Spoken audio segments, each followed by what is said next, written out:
காதல் கோட்டை திரைப்படத்தை தொடங்கி 12B, மஜ்னு மாதிரியான திரைப்படங்கள் மட்டும் இல்லாம நம்ம எல்லார் மனசுலயும் நீங்காத இடம் பிடிச்ச ஒரு கதாபாத்திரமான மைனா திரைப்படத்துல இடம்பெற்றிருந்த கும்பிடு குருசாமியின் தீபாவளி வாழ்த்துக்கள்ன்ற ஒரு கதாபாத்திரத்தில் நடிச்சு அந்த நடிகர் தான் இன்னைக்கு நம்ம நிகழ்ச்சியில இணைஞ்சிருக்காங்க. அவங்க வேற யாரும் இல்ல, நகைச்சுவை நடிகரும் குணச்சித்திர நடிகருமான வெங்கையா பாலன் சார் தான் இன்னைக்கு நம்ம நிகழ்ச்சியில இணைஞ்சிருக்காங்க.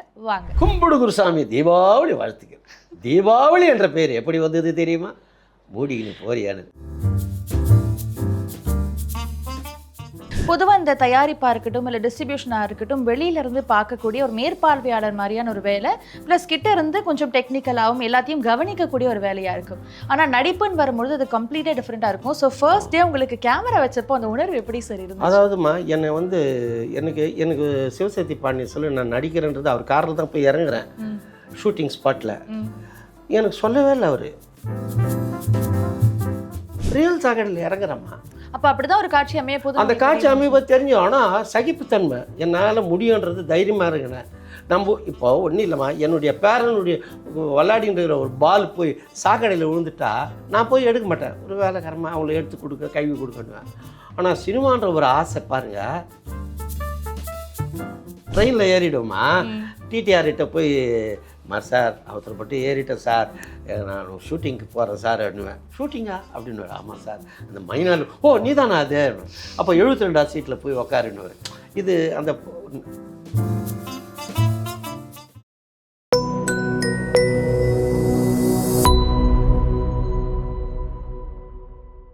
சார் வணக்கம், எப்படி இருக்கீங்க? நல்லா இருக்கேம்மா. சினிமான்றது ஒரு கனவுலகம். அது இன்றைக்கும் வந்துட்டு யாரை பார்த்தாலும் ரொம்ப வியந்து பார்க்கக்கூடிய ஒரு விஷயமா இருக்குது. ஸோ அந்த சினிமாக்குள்ளே நீங்கள் எப்படி நுழைஞ்சிங்க? உங்களுக்கான முதல் வாய்ப்பு வந்து எப்படி தொடங்க ஆரம்பிச்சு சார்? நீங்கள் சொல்கிறது கரெக்டு. இது கனவு உலகத்தை விட உணர்வு உலகம் இது. ஏன்னா எனக்கு சிறு வயதுலேருந்து ஆசைமா. எனக்கு ஒரு 15-16 வயசு 17 வயசு இருக்கிறப்பவே கோடம்பாக்கத்தில் அப்போ பிரிட்ஜு கிடையாது. எல்லா காரும் போகிறதுக்கு கேட்டு தான். அப்போ எல்லா நடிகருக்காக சாப்பாட்டுக்கு வந்து போகிறப்போ அங்கே கேட்டு போட்டால் எல்லா காரும் நிற்கும். அதில் தேவிகா அம்மா காரு, சிவாஜி கணேச சார் காரு எல்லாம் இருக்கார். அவங்க கார் பின்னாலே அந்த திருவத்தூர்லேருந்து மோட்டர் சைக்கிள் எடுத்துகிட்டு வந்து பின்னால் நின்று அவங்க வண்டி பின்னாலேயே மோட்டர் சைக்கிள் எடுத்துகிட்டு இந்த விஜயா வாகினியில் முன்னால் 2 மாடு இருக்கும். அந்த ஸ்டுடியோ போவோம். வாகினி ஸ்டுடியோ, ஏவிஎம் ஸ்டுடியோ, இந்த மாதிரி மெஜஸ்டிக் ஸ்டுடியோ, பிரசாத் ஸ்டுடியோ, எல்லா ஸ்டுடியோ போவோம். அது மாதிரி லட்சுமி கல்யாணம் ஒரு ஷூட்டிங் எல்லாம் பார்த்தேன் நான். அது ஒரு சின்ன வயசுலேருந்து எனக்கு ஒரு ஆசைமா. நான் திருவத்தூர் பிறந்த வளர்ந்தவன், மளிகை வியாபாரம் பண்ணிகிட்டு இருந்தேன். சினிமா மேலே ஒரு ஆசை. அதனால் அந்த ஈர்ப்பு வந்ததுனால 1985 நான் காதல் கோட்டை தயாரிப்பாளர் சிவசக்தி பாண்டியன் அவங்களாம் பார்ட்னர்ஸ் டிஸ்ட்ரிபியூஷனில் இருந்தோம். அப்போது லாஸ் ஆகிட்டு பணத்தால் பிரிஞ்சாலும் மனத்தால் பிரியாமல் அவர் முதல் படம் வான்மதின்னு ஒரு படம் எடுத்தார். அப்போ கூட மாட இருந்தேன், எனக்கு சினிமா ஆசைன்றதுனால. அதுக்கப்புறம் அவர் காதல் கோட்டைன்னு ஒரு படம் பண்ணுறப்போ ஒரு சீன் நடியா அப்படின்னாரு. அது என்ன ஆயிடுச்சுன்னா, தூங்குறவனை எழுப்பி டீ வாங்கி கொடுத்துட்டு தூங்குடா நான் தூக்கம் வரதுன்ற மாதிரி அந்த ஆசை அப்படியே பிடிச்சிட்டு இன்னை வரைக்கும் ஒரு 100-110 படம் வரைக்கும் நடிச்சுன்னு வந்துட்டுருக்கிறேம்மா. இப்போ நடிச்சுக்கிட்டு தான் இருக்கேன். அது ஒரு ஆசை. இந்த ஆசை வந்து காரணம் என்னென்னா, சின்ன வயசுலேருந்து நான் கொஞ்சம் ஜோவியலியாக ஸ்கூலில் பேசுவேன். எல்லாருமே அப்போவே சொல்லுவாங்க, தமாஷா பேசுகிற பலா அப்படி இப்படின்னுவாங்க. அந்த நேரத்தில் அவங்க ஏற்றி விட்ட ஏற்றுதான் அதை அப்படியே கற்பனை மனசுக்குள்ளேயே வளர்த்துக்கிட்டு இருந்தேம்மா. ஓகே. அண்ட் பொதுவாக சினிமாவில் நடிக்கிறதுக்கு முன்னாடியே அந்த பள்ளி பருவத்துலேயும் சரி இல்லை எங்கே பயணிச்சாலும் வந்துட்டு நிறைய பேருக்கு வந்து தங்களை இந்த கேரக்டராக பாவிக்கணும், இந்த கேரக்டராக நடிச்சு பார்க்கணும் அப்படிலாம் நிறைய பண்ணியிருப்பாங்க. ஸோ அந்த மாதிரி நீங்கள் உங்களுடைய சிறு வயதில் அந்த மாதிரிலாம் ஏதாவது பண்ணியிருக்கீங்களா சார்? ஆமாம்மா. சகோதரி என்ற படத்தில் சந்திரபாபு சார் வந்து பால்காரராக நடிச்சிருப்பார். அது மெட்ராஸ் பாஷை பேசின்னு. அது மாதிரிலாம் கொஞ்சம் பேசி ஈஸியெல்லாம் நான் ப்ராக்டிஸ் பண்ணுவேன். எனக்கு அந்த நகைச்சுவை கொஞ்சம் ரொம்ப பிடிக்கும். அதனால் கல்யாண படத்தில் தங்கவேலு சார் வந்து பைரவராக நடித்த எழுத்தாளராக கொஞ்சம் மனைவி ஏமாற்றுவார் வேலைக்கு போகிறேன்ட்டு. இந்த நகைச்சுவை காட்சிகள்லாம் பார்த்து அதனுடைய உந்துதல் தான்மா ஒரு ஆசை. அந்த ஆசை இருக்கிறதுனால நானும் பேசுகிறப்போ ஒரு 4 பேர் சிரிக்கிறாங்க இல்லையா, அதை வச்சு எல்லோரும் நினைப்பாங்கன்னா நீ கூட என்ன பண்ணலாமே பாலா அப்படி இப்படின்னு சின்ன வயசில் சொல்லுவாங்கம்மா. பொதுவாக இந்த தயாரிப்பாக இருக்கட்டும் இல்லை டிஸ்ட்ரிபியூஷனாக இருக்கட்டும் வெளியிலேருந்து பார்க்கக்கூடிய ஒரு மேற்பார்வையாளர் மாதிரியான ஒரு வேலை, ப்ளஸ் கிட்ட இருந்து கொஞ்சம் டெக்னிக்கலாகவும் எல்லாத்தையும் கவனிக்கக்கூடிய ஒரு வேலையாக இருக்கும். ஆனால் நடிப்புன்னு வரும்பொழுது அது கம்ப்ளீட்டாக டிஃப்ரெண்ட்டாக இருக்கும். ஸோ ஃபர்ஸ்ட் டே உங்களுக்கு கேமரா வச்சப்போ அந்த உணர்வு எப்படி சார் இருந்தது? அதாவதுமா எனக்கு சிவசக்தி பாண்டியன் சொல்லி நான் நடிக்கிறேன்றது அவர் காரில் தான் போய் இறங்குறேன் ஷூட்டிங் ஸ்பாட்டில். எனக்கு சொல்லவே இல்லை அவர். ஆனால் அசோசியேட் டைரக்டர் மோகன் பையனூர்ன்றவர் ஒருத்தர் இருக்கார். அவர் வந்து பெருசு எழுந்து வா அப்படின்னு கூப்பிடுறாரு. ஏன்னா நான் ப்ரொடியூசர் ஃப்ரெண்டுன்றதுனால கேமராமேன்லேருந்து டைரக்டர் அகத்தியன் சார் வந்து எல்லோரும் அன்பாக என்கிட்ட பழகுவாங்க. அது வரைக்கும் நான் நடிக்க போகிறேன்ற ஆசை எனக்கு இல்லை. சின்ன வயசில் இருந்தது. நம்மளுக்கு 49 வயசு ஆகிடுச்சு, இனிமேல் யாரும் கூப்பிட அப்படி தான் இருந்து ஆசைக்காக வந்தேன் ஷூட்டிங் பார்க்குறதுக்காக. அதுவும் என்னுடைய நண்பரே ஒரு பெரிய ப்ரொடியூசர். முதல் படமே ஹிட்டு வான்மதி, ரெண்டாவது படம் அதே அஜித் சாரை வச்சு பண்ணுறாருன்றப்போ அந்த ஒரு ஆசையினால நான் வண்டியில் அவர் காரில் போய் இறங்கினோன்னே எதாச்சும் என்னை வந்து கூப்பிட்றாரு, நீ வா வந்து ஒரு சீன் நடிக்கிறேன். என்னப்பா என்ன போய் சொல்கிறேன்? இல்லை சொல்லிட்டார் பாண்டியன் சார், நீ வந்து ட்ரெயினில் எடுத்துன்னு போய் உட்கார வச்சு அங்கே தான் அது தேவயானம் அங்கே உட்காந்துருக்காங்க, நீ உட்காந்துருக்கேன் வண்டிக்கு ஏற்கனவே ஷார்ட் அங்கே எடுத்தோம். அது வந்து பேக்கை திருடி மூடுவாங்க, அதில் தான் தேவையான சர்டிஃபிகேட்டு டிக்கெட்லாம் இருக்குது. அப்போது அந்த அம்மா பேக் ஒருத்தர் அடிச்சு போயிடுவான், ட்ரெயின் கிளம்பிடுவோம், ஏன்னா வழியில் நிற்காத ட்ரெயின். அப்போ அந்த அம்மா எழுந்து என் பர்செல்லாம் அடிச்சுட்டு போயிட்டாங்க, யாராவது செயின் புல் பண்ணுன்னு ஒரு 4 பேர் எழுந்து புல் பண்ணுவாங்க. நீ அதில் ஒரு பேசஞ்சரு, நீ எழுந்து நிறுத்துங்கப்பா, என்னம்மா பண்ண போகிற, வண்டி விட்டு ஏறி போய் ஸ்டேஷனில் கிளம்பிட்டு அந்த வண்டியில் வந்தவொடனே ஒரு அட்வைஸ் பண்ணி உட்கார வைக்கிற மாதிரி டைலாகு அகத்தியன் சார் கிட்ட வந்து சொன்னார். எனக்கு கைகாலெலாம் உதறின்னு இருந்து. நான் சாதாரண சிங்க்ரோ பாக்ஸ் கேமராவும் அந்த சின்ன அப்போ பழைய கேமராவில் ஃபோட்டோ பிடிச்சி தான் என்ன பழக்கம். ஏரிஃப்ளெக்ஸ் கேமரா வச்சு காட்டுறாங்களே, அது தங்கர் பச்சான் சார் மீட்டர் வேறு விற்கிறாரு. எனக்கு அதெல்லாம் ஒரு அனுபவம், புது அனுபவமாக இருந்தது. சார் கைகால அதெல்லாம் ஒன்றும் இல்லைங்க, நீங்கள் எவ்வளோ பேர் சிரிக்க வைக்கிறீங்க, அப்படியே தமாஷா சம்பவத்தை கேட்டிங்க இல்லையா, அதை வச்சு நீங்கள் பண்ணிவிட்டுங்கன்னாரு. அது ஃபஸ்ட்டு டேக்லேயே அதை கொஞ்சம் புரிஞ்சு ஒன்று ஓகே ஆகிட்டாங்க. நிறுத்துப்பா, என்னவா பண்ண போற? எடுத்துட்டு ஓடணும், உடனே கிடைக்கவா போறான்? இறங்கி போய் ஸ்டேஷன்ல ரிப்போர்ட் பண்ணிட்டு அடுத்த வண்டியில போற, அதுக்கு இந்த வண்டியில போயிட. நான் தவறுன்னு ஏறிங்க நேராக பாண்டியன் சார் அப்படின்னா, பாண்டியா இது மாதிரி நல்லா பண்ணியிருப்பேயா அப்படின்னாரு. அப்போ உடனே அவர் என்ன பண்ணார் தெரியுங்களா, அவர் பாக்கெட்டில் இந்த சின்ன டைரி ஒன்று எடுத்து கையெழுத்து போடியா ஆட்டோகிராஃப் பண்ணுறாரு. நான் பாண்டியா அப்படின்னா, இல்லை போடியா என்றும் அன்புடன் வாழ்க வே பாலன் போட்டேன். அது ஒரு ஆசையாக இருந்தது எனக்கு. அது அந்த ஏன்னா நான் நடித்த படம் முதல் படம் காதல் கோட்டை, அது இந்தியாவின் சிறந்த படம் ஆயிடுச்சு. அந்த சாம்பாரில் நான் ஒரு கடுகு, சாம்பார் நல்லா இருக்குதுன்னா அதில் வெங்காயத்துக்கும் அதெல்லாம் நான் ஒரு கடுகு, அவ்வளோதான். அதில் அந்த படம் ஜெயிச்சது உடனே என்ன ஆகி போச்சு, எனக்கு சொன்ன மாதிரி இம்ப்ரூவ் ஆன உடனே ஒரு அவர்கிட்ட அசிஸ்டண்ட்டுங்க அப்படி பார்த்து வந்துன்னு இப்போ சொன்னால் நம்ப மாட்டீங்க, நான் நடித்த முதல் டைரக்டர்லாம் பெரிய இன்றைக்கி வளம் வந்துருக்காங்க. ஃபஸ்ட்டு சரண் சார் படம் காதல் மன்னன்லேருந்து அவர் 7-8 படம் அவர் கூடவே இருப்பேன். அவர்கிட்ட இந்த ஹரி சார் அவருடைய முதல் படம் தமிழ்லேருந்து இப்போ வந்த ரத்தனம் படம் வரைக்கும் நடிச்சிட்ருக்கிறேன். இது மாதிரி பாலுன்னு ஒருத்தர் காலமெல்லாம் காதல் வாழ்க்கை கண்ணெதிரே தோண்டினால் பண்ண முதல் படம். இது மாதிரி கழுகுன்னு ஒரு படம் பண்ணாங்க, அதில் அப்பா கேரக்டர் பண்ணேன். இது மாதிரி எஸ்பி ஜனா சார் படம் இயற்கைன்ற படம். இது மாதிரி நான் நடித்த முதல் டைரக்டர் அவங்க முதல் படத்தெல்லாம் எனக்கு வாய்ப்பு கொடுத்தாங்கம்மா. அந்த தொடர்புனால அது வேறு, அவங்க சொல்கிறதெல்லாம் எது கொடுத்தாலும் நான் செய்துடுவேன். சேரன் சாரோட அன்றைக்கி கூப்பிட்டு வெற்றி கொடிக்கட்டில் இந்த சீன்னார், ரொம்ப சந்தோஷம் பண்ணுறேன்னு. அந்த வெற்றி கொடியில் வடிவேலு சார் என்னை ஊருக்கு போகணும் ஒருத்தர் வந்து அவருக்கு பார்த்திபனுக்கு வர பிரச்சனைக்காக எங்கிட்ட கிளி ஜோசியம் பாரு சொடலைங்கிற பேருக்கு ஒரு நல்ல சீட்டத்து போடுறேன்னுவேன். அது என்னையா மனுஷன் படம், பாரதி ராஜா படம் தெரிஞ்சியா, கலைஞர் படம் வந்தால் அரசியலுக்கு போகணும்னு சொல்லுவேன், ஹர்ஷத் மத்தா படம் தான் ஜெயிலுக்கு போகணும், ஒன்று தோத கல்லையே நடிக்க வச்சிரு பாரதி ராஜா, நீ ஒரு பெரிய நடிகனாக போகிறேன். அந்த வார்த்தை பாருங்கள் 2000 இருந்தது. அப்போ இருந்த வடிவேலு ஐயாவும் இதனால் அப்புறம் அவருடைய வளர்ச்சி, அதாவது வரும் செயல் வாக்கில்னு சொல்லுவாங்க, அது மாதிரி அந்த டைலாக் பாருங்கள். அது சேரன் சார் எழுதி என் வாயில் அது பேச வச்சு இன்றைக்கி அவர் பெரிய நடிகராக இருக்கார் இல்லையா, எவ்வளோ பெரிய பாக்கியம், ரொம்ப சந்தோஷம். சொடலைங்கிற பேருக்கு ஒரு நல்ல சீட் எடுத்து போடுறீ. ஆமாப்பா, பார்த்து நல்ல சீட்டா எடுக்க சொல்லுப்பா. ஸோ நீங்கள் இப்படி நடிச்சது ஃபர்ஸ்ட் படம் நடிச்சிட்டீங்க, அதுக்கப்புறம் தொடர்ந்து வாய்ப்புகள் கிடைக்கிறதுன்றது நீங்கள் சொன்ன மாதிரி முயற்சி திருவினையாக்குங்க. ஏவிஎம் தாரம் வந்த புத்தகத்தை நான் படிப்பேன் அடிக்கடி, ஐயா எழுதுந்து செட்டியார் ஐயா.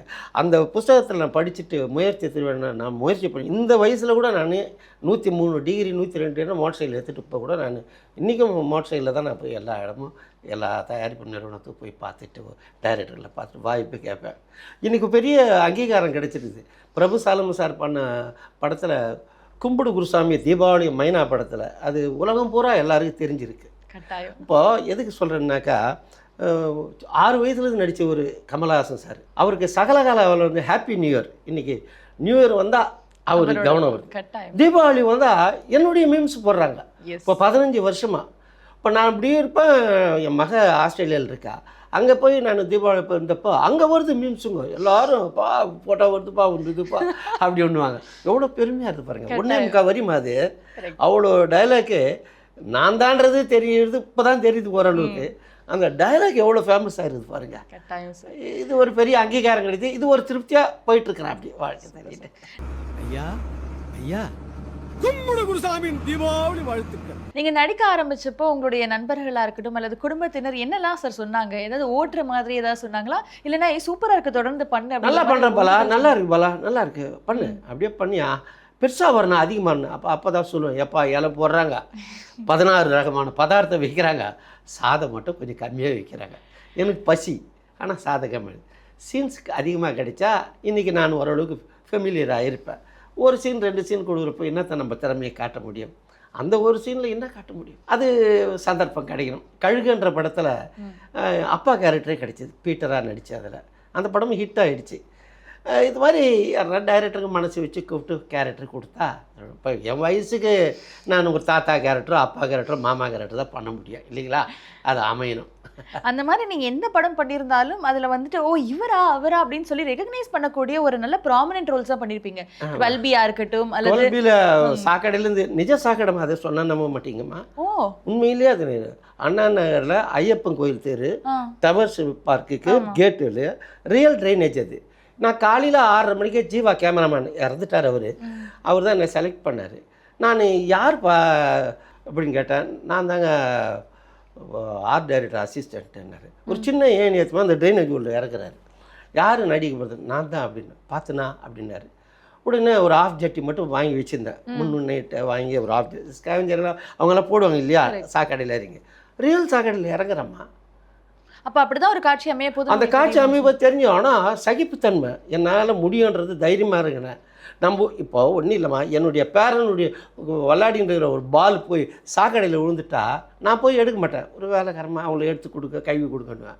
ஆனால் சினிமான்ற ஒரு ஆசை பாருங்கள், அது சாக்கடை யாரோ போடு அப்படி எட்டி பார்க்குறேன், ஒய் பிளாக்கு போயிட்டே இருக்குது, எல்லாமே இறங்கிட்டேன், பாதியில் இறங்கி இப்படி நிற்கிறேன். ஆனால் இரும்பு இது மேலே வச்சுருந்தாங்க, என்னால் தூக்கி போட முடியல, ஷார்ட் பிரகாரம் தூக்கி போடல. சார் என்னால் தூக்கி போட முடியல சார், இரும்பு சார் வார் போட அப்படின்னு. உடனே தெர்மாக்கோலில் காகிதம் ஒட்டி அது மேலே சாக்கடை தண்ணியை தெளிச்சுன்னு அப்படி தூக்கி போடுற மாதிரி மெட்டல் சவுண்டு போட்டாங்க. அந்த காட்சி நீங்கள் தான் சார் அந்த ட்ரைனர். ஏன் சார் அறிவுதாயா உனக்கு, ரோட்டில் ஒரு பொண்ணு அந்த டைலாக் பார்த்த உடனே டைரக்டர் வந்து உங்களுக்கு என்ன வருது பேசுனேன் அப்படின்னாரு, ஃப்ரீடம் கொடுத்தாரு. அந்த படம் இன்னைக்கு வெற்றி படமாக அமைஞ்சது, ஷாமினுடைய முதல் படம் அது. அந்த மாதிரி சொல்லக்கூடிய அளவுக்கு எனக்கு ஒரு சீன். இப்போ சாமியில் முதல் சீன் ஒயின் ஷாப் ஒன்று, ராத்திரி அச்சம் மப்பேரில் அதுக்கிட்ட பீர் எடுத்து கொடுப்பேன். 12Bல சாக்கடையில் இருந்து வெற்றிக்கோட்டில் வடிவேல் கீழே ஐயாவில் தியேட்டராபில் குரங்கு போட்டு ரீலை மாற்றி போடுவேன். இது மாதிரி ஒரு இதை விட பார்த்தேன் ரசித்தேன்ற படத்தில் பேஜர் வந்த காலம், பேஜர் காமெடி வரும். அதில் வையாபுரி டிரைவரு, தாமு கண்டக்டரு, நானும் அதில் ஒரு பேசஞ்சர் ஃப்ரண்ட் சீட்டில் உட்காந்துருப்பேன் டிரைவருக்கு பின்னால். நல்லா தெரியும் பேஜர் வந்தேன், என் பாக்கெட்டில் பேஜர், என் பொண்டாட்டி பேஜர் பில்லு கொடுக்குறா. கிர்ரு நினச்ச உடனே வையாபுரி யாரோ பஸ்ஸில் பாம்பு வச்சுட்டாங்க, 23 சீட் பஸ் அது. எல்லோரும் போய் எழுந்து ரோட்டில் படுத்துப்பாங்க, யாரோ பாம்பு வச்சுட்டாங்கன்னு. ரொம்ப நேரம் ஆகி பாம்பு வேணும், நான் பாட்டுக்கு உணர்ந்து இந்த தோல் மேலே தூங்கின்னு இருப்பேன். அப்போது எல்லோரும் எழுந்து வருவாங்க, கண்டக்டர் தாம் வருவார். என்னடா இது எங்கடா சவுண்டுன்னு என் பாக்கெட்டில் டே பேஜரை பார்த்து அப்படின்னா வையாபுரி எனக்கு என்ன தெரியும், நான் பயந்துட்டேன் அப்படின்னாரு. என்ன மேட்ருன்னா வீட்டுக்கு வரும்போது 1/2 கிலோ புளி வாங்கிடுவேன், பரதேச்சி பொண்ணாட டிக்கெட் எடுக்காமல் தூங்குறேன். அது ஒரு காமெடி. இது மாதிரி ஒரு காமெடியை சொல்ல முடிய வர்றப்போ என் மனசில் காயம் பச்சலா ஏதோ நம்மளுக்கு ஒரு இடம் கிடச்சிருக்கு. இல்லைன்னா இருக்க முடியாது சினிமாவில். எல்லோரும் ஒருத்தர் பார்த்து ஒருத்தர் கொடுக்குறாங்க. இன்ன வரைக்கும் அந்த முயற்சியில் தான் போயிட்டுருக்கிறேன் நான். நீங்கள் சொன்ன மாதிரி ஒவ்வொரு படத்துலையும் வந்துட்டு அது கிட்டத்தட்ட 100 படம் கிட்ட பண்ணியாச்சு. ஒவ்வொரு படமே வந்துட்டு உங்களுடைய கேரக்டர் வந்து ஒருத்தருடைய மனசில் நிற்கக்கூடிய கதாபாத்திரமா அமைஞ்சிருக்கு. அப்படி அமைஞ்சிருந்தாலும் உங்களுக்குன்னு நம்ம பண்ண படங்கள்லேயே இது எனக்கு ரொம்ப பிடிச்ச படம் அல்லது இதனால மக்கள் என்ன ரெகக்னைஸ் பண்ணுறாங்க அப்படின்ற ஒரு சந்தோஷம் இருக்கும்ல, அந்த மாதிரி உங்களுக்கே திருப்தி கொடுத்த அல்லது உங்களை சந்தோஷப்படுத்துகிற படம் ஏதாவது இருக்கா சார்? மைனா படமா கும்பிடு குருசாமி தீபாவளி வாழ்த்துக்கள். அது எல்லாருமே என்னை பார்த்தா கூட ஓ வாங்க கும்பிடு குருசாமின்னு கூப்பிடுறாங்க. அது ஒரு பெரிய ரெக்கக்னைசேஷன் இல்லைங்களா? கட்டாயம். இது எல்லாத்தையும் விட ட்ரெயினில் ஏறிடுமா டிடிஆர்கிட்ட போய் சார் அவசரப்பட்டு ஏறிட்டேன் சார், நான் ஷூட்டிங்க்கு போகிறேன் சார் அப்படின்னுவேன். ஏன்னா சில நேரத்தில் எனக்கு அர்ஜென்ட்டில் கூட டிக்கெட்லாம் கூட நீங்கள் போடாதீங்க ப்ரொடக்ஷனில், அதுக்காக லேட் கீட் ஆகிடக்கூடாது. நான் ஏதாவது பிடிச்சி ஒன்று ஓப்பன் டிக்கெட் எடுத்துகிட்டு டிடிஆர் ஏறி அவர்கிட்ட நமஸ்காரம் பண்ணுவேன். நான் படத்தில் ஷூட்டிங்கா அப்படின்னு. ஆமாம் சார். அந்த மைனால் ஓ நீ தானா அது? அப்போ 72 சீட்டில் போய் உக்காருன்னு. இது அந்த நடிப்பு கிடைச்ச ஒரு அங்கீகாரம். ஒரு நடிகன்றதுக்காக அவர் அந்த 72 அவருடைய சீட் அது, அங்கே போய் உக்காந்துட்டு அப்புறமா பர்த் இருந்தால் கொடுக்குறேன்னு. இது அந்த படம் தான் எனக்கு கொஞ்சம் பேர் வாங்கி கொடுத்ததுமா. கரெக்ட். தீபாவளிக்கு வந்துட்டு பலகாரங்கள் அந்த பட்டாசுகள்லாம் எப்படி ஃபேமஸா இருக்குதோ அந்த மாதிரி எப்போ தீபாவளி இருந்தாலும் உங்களை லீவ் இல்லாத தீபாவளினே சொல்ல முடியாது. அது மறக்க முடியாதுமா. அது ஏதோ இன்னொன்றுமா, ஓ தீபாவளிக்கு இறப்பு கிடையாது, வெங்காய பாலனுக்கு இறப்பு உண்டு. இப்போ எனக்கு இறப்பு வந்ததுக்கு அப்புறம் இறந்ததுக்கு அப்புறம் கூட அந்த சீனு போடுறப்போ பார்ப்பாங்கல்ல, என் பேரன் பேத்தி கொள்ளு பேரன்லேருந்து இப்போ கொள்ளு பேரனுக்காக பார்க்குறாங்க. ஏன்னா என்ன சொல்கிறேன்னாக்கா இந்த சினிமா மீடியான்றது சாதாரண விஷயம் இல்லைம்மா. இது வர்றதுக்காக எவ்வளோ பேர் தவம் கிடக்குறாங்க, ஒவ்வொருத்தரும் வாழ்க்கையை அழிச்சிடுறேன். நானும் இது மேலே ஒரு ஆசை சின்ன வயசில். எனக்கு 4 தங்கச்சிங்க இருக்கிறதுனால முழுமையாக ஈடுபட முடியல சின்ன வயசில். ஏன்னா லட்சுமி கல்யாணம் ஷூட்டிங்கு பார்த்தோன்னா இன்றைக்கி பெரிய நடிகன் ஆகிட்டு இருக்கேன் நான். ஏன் வர முடியல, எனக்கு 4 தங்கச்சிங்க இருந்தது, பெரிய மளிகையாக வரேன் எங்கள் அப்பாவுக்கு. அதனால் எனக்கு கடமைகள் இருந்ததுனால எனக்கு அதெல்லாம் முடிச்சதுக்கு அப்புறம் தான் 49 வயசில் உள்ள முதல் படம் காதல் கோட்டை 12/7/1996 ரிலீஸ் ஆகுது. ஓ ஏறக்குறைய 29 ஆண்டு காலமாக எல்லா படத்திலும் நடிச்சுட்டு வந்துட்டு. அதே மாதிரி சின்ன சின்ன கதாபாத்திரங்கள் தான் கொடுக்குறாங்க, இன்னும் பெரிய கதாபாத்திரம் பண்ணணும் அப்படின்ற ஒரு சின்ன வருத்தம் ஏக்கம் இருக்கு. கரெக்ட். அந்த மாதிரி இருக்கிறப்போ நீங்க இந்த கதாபாத்திரத்தை பார்த்து இந்த கதாபாத்திரம் நம்மளுக்கு கிடைச்சா நம்ம நல்லா பண்ணியிருப்போம் அப்படின்னு நீங்க உங்களுக்கு பிடிச்ச கதாபாத்திரம் அதாவது? இப்போ டிராகன் ஒரு படம் வந்ததுமா, அது ஒரு அப்பா கேரக்டர் ஜார்ஜ் சார் பண்ணியிருப்பாங்க. ஆமாம். ஆனால் அந்த படத்தில் நடித்த ஹீரோ அவர் டைரக்ட் பண்ண கோமாளி படத்தில் நான் நடிச்சிருக்கிறேன் பாருங்கள். அப்போது முதல் படம் சென்டிமெண்ட்டு நான் நடிச்சிருக்கேன். அவரை பார்க்குறது எனக்கு சந்தர்ப்பம் கிடைச்சி இருந்ததுன்னா அவருடைய லவ் டுடேவிலையும் நான் நடிச்சிருப்பேன். அதுக்கப்புறம் இந்த படத்துலையும் ஏதோ எனக்கும் கிடைச்சிருக்கலாம் இல்லையா கேரக்டர். கட்டாயம். இன்னைக்கு டிராகன் நல்லா ஓடுது, அந்த கேரக்டர் நான் பார்க்குறப்போ நினைப்பேன் இந்த கேரக்டர் எனக்கு கூட கிடைச்சிருக்கோம். ஆனால் அவர் கிடைக்கல, எனக்கு அந்த வாய்ப்பு அவர் சந்தர்ப்பம் பார்க்க முடியும், இன்ன வரையும் நான் பார்க்க முடியல. ஓகே. இந்த மாதிரி இந்த கலை இப்போ சினிமா அப்படின்றது வந்துட்டு உங்களை பொறுத்த வரைக்கும் ஒரு வந்துட்டு உங்க கூட அன்றாடம் பயணிக்கிற ஒரு ரெகுலரா உங்களுக்கு பிடிச்சமான ஒரு வேலை. ஆமாம்மா. ஸோ அது இல்லாம வெங்கய்ய பாலன் சாருக்கு வந்துட்டு எது மேல கலைகள் மேலலாம் வந்துட்டு ஆர்வம் அதிகம் சார்? சினிமா அல்லாத வேற என்னென்ன கலைகள் மேல? வேறு எது மேலே எனக்கு நாட்டம் போகாதுமா. இது ஒன்று போதும். இப்போது எனக்கு மனைவி பிள்ளைகள் ஆல்ரெடி செட்டில்டு, எனக்கு வேறு என்ன இருக்குது? இது ஒரு பெரிய புகழ் போதை. இது இல்லை பார்க்குறவங்கள பலா ஒன்று அதில் பார்த்தேன், நேற்று கூட பார்த்தேன்பா அப்படின்னுவான், மோட்டர் சைக்கிளில் வந்து நிறுத்துவான். என் மணி ஆமாம் இவ்வளோ படத்தில் நடிக்கிற, இன்னும் யாரும் உன்னை தெரியலன்னுவாங்க. அம்மா அப்படிலாம் சொல்லாதம்மா, திடீர்னு ஒரு ஒன்று சிக்னலில் போய் வண்டியில் மோட்டர் சைக்கிளில் மனைவியோடு நிறுத்துவேன், பக்கத்தில் என் ஃப்ரெண்டு வண்டி அவன் கொண்டாடி நிறுத்துவான். அப்போ சொல்லுவான், ஏய் வளா எப்படா இருக்கிற நல்லா இருக்கிறேன்னு. அவன் மனைவிட்டு சொல்லுவான், நேற்று சொல்ல நான் அந்த சீனில் காமி இவர் தான் என் ஃப்ரெண்டு அப்படின்வான். அப்போ தான் என் மனைவி பார்த்துக்கம்மா எப்படி வருது பார்த்தியாம்மா, நான் என்றைக்கோ நடித்தது ஏதோ ஒரு சீன், ஏதோ ஒரு சேனல், ஏதோ ஒரு டிவியில் வந்துட்டு இருக்குதுல்ல, இதுதான் சினிமா. இந்த புகழ் எப்படி திடீர்னு கூட வரலாம், எனக்கு நிதானமாக வரும். எங்கள் அப்பா சொல்லுவார், நின்று படுத்தா மண்டை அடிப்படும், உக்காந்து படுத்தா மண்டை அடிப்படாது. நான் அந்த பாலிசியில் இருக்கிறேன், நிதானமாக போகிறேன். வரும் வாழ்க்கையில். இந்த அளவுக்கு எனக்கு இந்த வாய்ப்பு கிடைச்சது, ஒன்று பெரிய வாய்ப்பு கிடைக்கின்ற நம்பிக்கையோடு இன்ன வரைக்கும் நான் இருக்கிறேன், கிடைக்கும். நீங்க சொன்னீங்க நிறைய இயக்குநர்களுடைய முதல் படத்துல நீங்க நடிச்சிருக்கீங்க, அதாவது அந்த டைம்ல இருந்தே. அண்ட் இப்பயும் நீங்க வந்துட்டு சொன்ன மாதிரி பிரதீப் ரங்கநாதனுடைய இளம். ஸோ அந்த சைட்ல அந்த டைம்ல இருக்கிற இளம் இயக்குநர்கள் படத்துல நடிக்கும் பொழுது ஒரு படத்தை டைரக்ட் பண்ற விதமாக இருக்கட்டும், இல்லை இப்போ இருக்கிற இளம் இயக்குநர்கள் படத்தை டைரக்ட் பண்ற விதமாக இருக்கட்டும், என்ன வித்தியாசங்கள்லாம் இப்போ நடந்திருக்கு சார்? ஏன்னா டெக்னிக்கல்ல இருந்து நிறைய விஷயங்கள் மாறி இருக்கு இல்லையா? அப்போ வந்து மானிட்டரே கிடையாதுமா. சில அப்போல்லாம் மானிட்டர் இல்லாத காலத்தில் நடித்தேன். டப்பிங் பேசுகிறப்போ லிப்பெல்லாம் கரெக்டாக இருக்கணும். நானே என் படத்துக்கு டப்பிங் பேசிடுவேன் இப்போ இது வரைக்கும். இப்போ வேறு மாதிரியா இருக்குல்ல டெக்னாலஜி, அதெல்லாம் பார்க்குறப்போ ஆச்சரியப்படுத்த விட்டேன். விஞ்ஞான முன்னேற்றம். இப்போ யூடியூபு, ஃபேஸ்புக்கு, இன்ஸ்டாகிராம் வந்ததுனால நான் ஃபேமஸ் ஆகிருக்கிறேன். ஒத்துக்கிறீங்களா? இதுக்கு முன்னால் நடித்தவங்க எவ்வளோ பேர் எதோ வரல, ஆனால் இது வந்து போட்டுகிட்டே இருக்கிறாங்க. அந்த படத்தில் பார்த்து இந்த படம் அந்த படம்னு வந்து இன்னும் இருக்கு இல்லையா? இந்த மைனா வந்து நினைவுபடுத்திட்டே இருக்குது வருஷம் வருஷம். கட்டாயம் வருஷம் இது ஒரு பெரிய சந்தோஷமா எனக்கு. இந்த உற்பத்தி டெக்னாலஜி வளர்த்துருக்கு நல்லா. ஓகே. இப்போ வேற ஏதாவது படங்கள்ல கமிட் ஆயிருக்கீங்க? போயிட்டு இருக்கிறேம்மா. ஒரு 3 4 டைரக்டருக்கு சொல்லியிருக்காங்க, பண்ணிகிட்டு இருக்கிறேன் நான். சூப்பர். வாய்ப்புகள் தேடி போயிட்டுருப்பா, கொடுப்பாங்கம்மா, இல்லைன்னு சொல்கிறது கிடையாது என் விஷயத்தில். என் தமிழ் படங்கள் அல்லாது வேறு மொழி நான் படங்கள் எந்த எல்லாம் மொழி வேறு மொழியில் எதுவும் பண்ண மாட்டேன், பண்ணது கிடையாது, பண்ணது கிடையாது. ஆனா வாய்ப்புகள் வந்து கொடுத்தா பண்ணுவேன். ஓரளவுக்கு தெலுங்கு தெரியும், அப்படி கொடுத்தா பண்ணுவேன். ஓ சூப்பர் சார். நீங்க வந்துட்டு இப்போ இத்தனை படங்கள்ல வந்துட்டு நடிச்சிருக்கீங்க சார். ஆமாம். அதுல வந்துட்டு இந்த இந்த இந்த இந்த கேரக்டர்ஸ்லாம் வந்துட்டு ரொம்ப ப்ராமினெண்டா எல்லாராலையும் ரெகக்னைஸ் பண்ண முடியும். ஸோ அந்த மாதிரி இருக்கிற டயலாக்ஸ் எல்லாம் எங்களுக்காக இப்போ சொல்றீங்களா சார்? அதான் இதுதான் கும்பிடு குருசாமி தீபாவளி வாழ்த்துக்கள். தீபாவளி என்ற பேர் எப்படி வந்தது தெரியுமா? மூடின்னு போறியானது. மிக்க மகிழ்ச்சி. Thank you sir. வெற்றி கொடிக்கட்டில் வடிவேலுக்கு கிழிச்சிடுவேன். என்ன அது பாரதி ராஜா படம், கலைஞர் படம் வந்தால் அரசியலுக்கு போக சொல்லுவேன், ஹர்ஷத் மேத்தா படம் தான் ஜெயிலுக்கு போகணும், ஒன்றுத்துக்கு உதவ கல்லையே நடிச்சு பாரதி ராஜா நீ ஒரு பெரிய நடிகனாக போகிறேன். அது சார் இந்த மாதிரி அண்ட் இப்போ வந்துட்டு உங்களுடைய குழந்தைகளா இருக்கட்டும், இல்லை இப்போ வந்துட்டு ஃபேமிலியில் வந்துட்டு எல்லாருமே வளர்ந்ததுக்கு அப்புறமா ஒரு படத்தை பார்க்குறப்போ என்ஜாய் பண்ணுறோம். இன்னைக்கும் உங்களுடைய காட்சிகளை எப்போ பார்த்தாலும் கண்டிப்பாக சிரிக்கக்கூடிய வகையில் இருக்கும். ஸோ இப்போ உங்களுடைய மகள் அல்லது ஃபேமிலியில் பார்த்துட்டு என்ன சார் சொல்லுவாங்க? சந்தோஷப்படுறாங்க.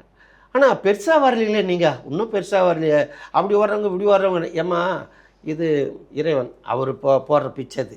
இல்லைனா நான் இந்த பொய் சொல்கிறதுக்கு என்ன இருப்பேன். எனக்கு 78 வயசில் எனக்கு காது நல்லா கேட்குது, கண்ணு நல்லா தேருது, சொல்கிறது புரிஞ்சுக்கிட்டு நீங்கள் கேட்குறது பண்ணுறேன்.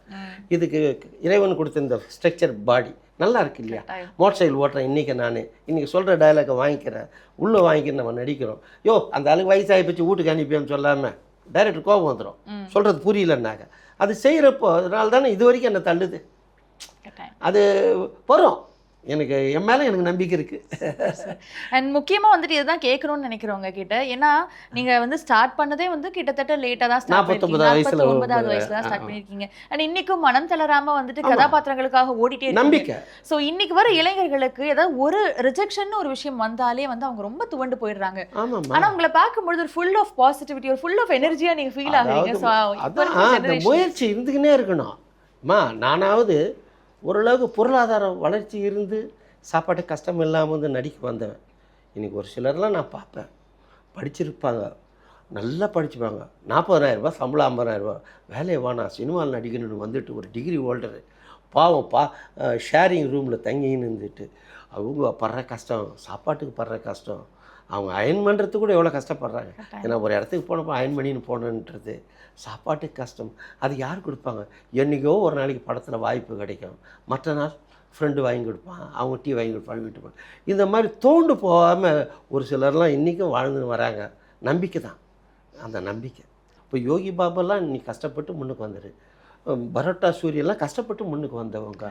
இப்போ இது சும்மா வந்தவங்களுக்கு கஷ்டம் தெரியாதும்மா, கஷ்டப்பட்டு வர்றவங்க தான் நிலச்சி இருக்க முடியாதுல்ல. அதில் நானும் இது மேலே ஏன் அவ்வளோ ஆர்வமாக இருக்கிறேன்னா, மற்றவங்களெல்லாம் பார்க்குறப்போ எனக்கு உண்மையிலேயே என்னுடைய நண்பர் சிவசக்தி பாண்டியனால் இந்த வாய்ப்பு கிடைச்சிது. இது பெரிய இரும்பு கோட்டைம்மா. இந்த இரும்பு கோட்டையில் உள்ளே வரணும்னா அது அவர் எனக்கு திறந்து விட்டு அந்த காதல் கோட்டைன்ற படத்தில் நடிக்க வச்சார். அது இன்னி வரைக்கும் அந்த நன்றி மறக்காமல் அவர்கிட்ட பழகிட்டு இருக்கிறேன். என்னைக்காவது ஏதாவது ஒரு செட்டில் யாராவது உங்களை காயப்படுத்துன மாதிரி நடந்திருக்காங்களா, அல்லது ஏன்டா நம்ம சினிமாவை சூஸ் பண்ணியோம் அப்படின்னு என்னைக்காவது ஒரு நாள் யோசிச்சிருக்கீங்களா? இல்லை, அந்த மாதிரி சந்தர்ப்பம் நடக்காது. ஏன்னா நானே தமாஷா எல்லார்கிட்டையும் பேசிடுறதுனால, ஜோவியில் நம்ம பேசுகிறோம், எங்கிட்ட தமாஷா வந்துடுவாங்க. இப்போ நம்ம ரிசர்வ்டாக இருந்து எதனா இருந்தால் நம்மளை வெறுப்பேற்றுவாங்க. நம்ம அப்படி இல்லையே.